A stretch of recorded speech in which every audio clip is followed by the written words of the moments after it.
welcome back to the channel. My name is Miss Peanut and it is Fertility Friday. Yay! So, I had a doctor's appointment on Tuesday. Well, not really technically a doctor's appointment. I met with my new nurse that I'm going to be working with and she's amazing.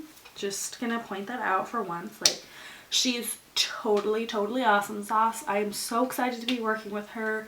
She made me feel really comfortable and we just talked about everything. We had a really just good, genuine appointment. Like, I really genuinely connected with her as a person and I felt comfortable talking about things that are really important to me. Like, my fertility it's a big issue to me and I'm really glad that it was so easy to talk to her about this. As odd as it may seem, sometimes I get a little nervous and a little shy talking to my doctors about my fertility stuff because, I don't know, for some reason it's much easier communicating with someone this way to a camera as opposed to talking with them in person for me. So I had just a really good appointment. We sat down and we talked about the new meds that I'm going to be doing. She taught me how to use my new injection pen. So I just kind of wanted to talk with you guys a little bit today about what's going to happen next. So this is going to be our third cycle with this office and these doctors and stuff. My first cycle, I did ovulate, but we just didn't catch the egg kind of thing. Didn't work. Second one, I had 3 follicles that never matured, so I didn't ovulate, and my period still has not started. So it's kind of good and bad in that sense. I'll explain that later. So this will be a mixed cycle, which means I'm using the letrozole and I'm also using Gonal-F injections as well. This has worked pretty well for some people that I know, so I'm really excited to get the ball rolling with this. The injections are pretty easy. I got to practice that, so it's almost foolproof. You clean off everything, you screw the needle onto the top of the pen, and it comes in a pen, so I'm not drawing anything with the syringe myself. It's all pre-filled.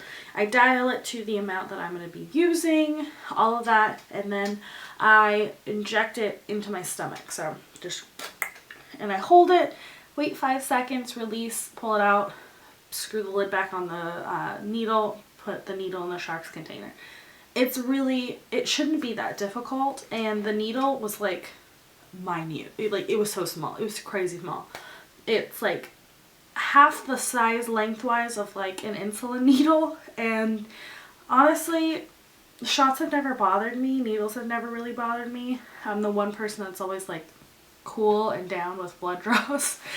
So it wasn't, it was I'll admit I'm a little nervous because I'm going to be having to give myself a shot, and I've never had to give myself a shot before. Usually I can, if someone else needs to give me a shot, whatever, no big deal, I'll just stand there, here's my arm, here, go put it in.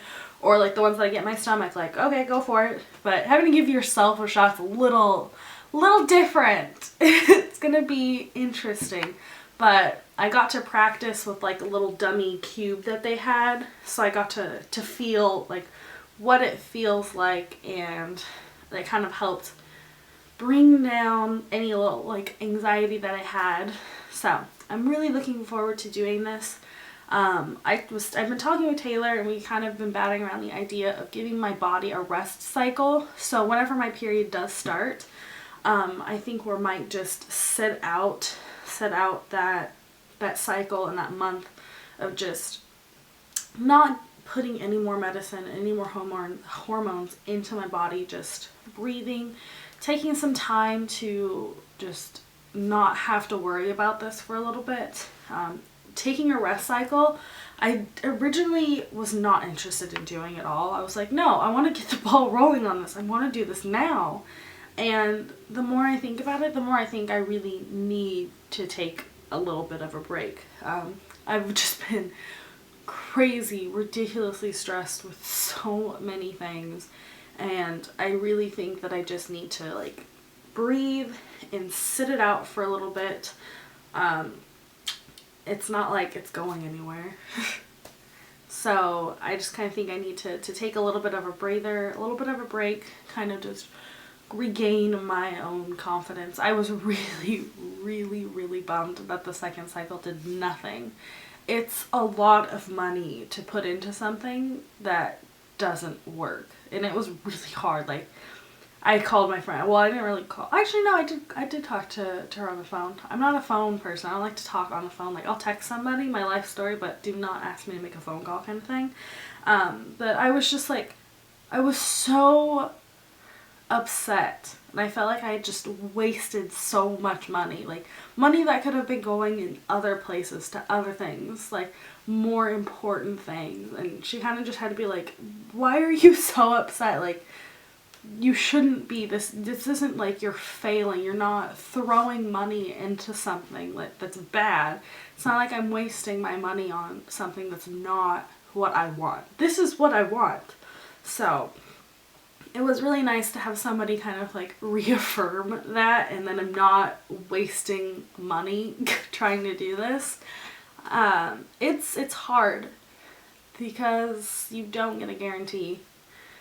There's a lot of money that gets spent on hopes and maybes, and it can be really frustrating and really difficult when so many people get pregnant so easily. People that should just not have children. Like, I'm not one to really say like, oh, that person shouldn't be a parent, because it's not my position to judge, but there are truly people in this world that should not be parents, and they get to, and it's really frustrating. It's really hard, and I can see it's starting to kind of take a toll on my husband, and that really crushes me, because there's nothing I can do. Like, I have to try, and I'm not sure it's gonna work. So it's been really frustrating and really difficult, and it's kind of put a little bit of a strain on our relationship. Not like just recently, like it's really hard because it's something that affects me so personally, and sometimes it feels like he just doesn't care.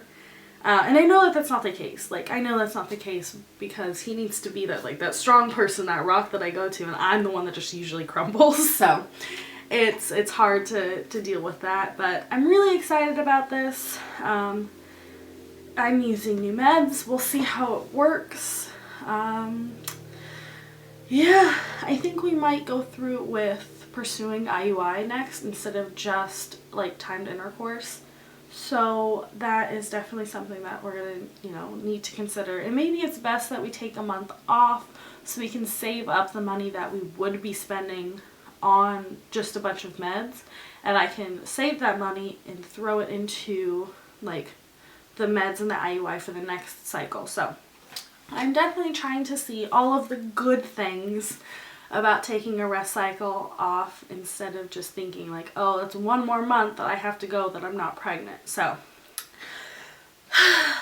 that's that. I just wanted to kind of give another update because I had a great doctor's appointment and I'm feeling really good about everything. It's gonna be a long road. And every time that I take one step forward, I feel like I get pushed back another 10. So I'm just one day at a time, onward and upward, trying to just work everything out. I know in the end that everything will be worth it. It's just so hard to, so difficult trying to get to that point. So, oh, and another thing, Taylor might be going back into the military, so that's really exciting. He's super, super excited about it. I kind of just recently got like adjusted and acquainted to living like the civilian life. I'm a dependent. Like, I'm not in the military myself. I'm a civilian. I always have been. But you kind of get used to the mindset and how everything works. And I think I've just gotten adjusted to like not being in that mentality. And then he got a phone call and they were like, hey, are you interested in going back in? And he's like, hell fucking yes, I am. So we will see. Everything is so up in the air. Like, I don't even know what's going to happen. I don't know if like they're going to clear him. They just gave him a phone call, so he's really excited about that. But honestly, that is it. I just kind of wanted to do a small video to kind of talk about where we are in this journey and what's happening next and all of that good stuff. So hopefully third time's the charm and these new meds do exactly what they're supposed to do. They're supposed to be a little bit stronger. There's a chance that, there's a 20% chance that, or is it 10? I think it's a 10% chance or like 15% chance that there could be twins and like a 5% chance that it could be triplets or more, but it's still 80% chance of just getting one baby. So I talked with that to my nurse as well, because I was like, yeah, my friend had like a litter when she did these. Like my friend's wife had like so many babies, which is great, yay, super awesome, but at the same time it's like your body is not built to hold 16 children. This is not Octomom kind of thing. But okay, I'm done for realsies this time. But seriously, thank you guys so much for following along with this journey. It's been really a huge relief and such a weight off my shoulders to know that there are so many people out there that are invested in this and are curious to know more about our story and more about like infertility in general, because it's not something that a lot of people are comfortable talking about, and I am comfortable talking about it. So if you have any questions, as always, feel free to contact me. You can do it personally on my Facebook page, which is Miss Peanut Head. You can just Google that. Well, you can look it up on Facebook.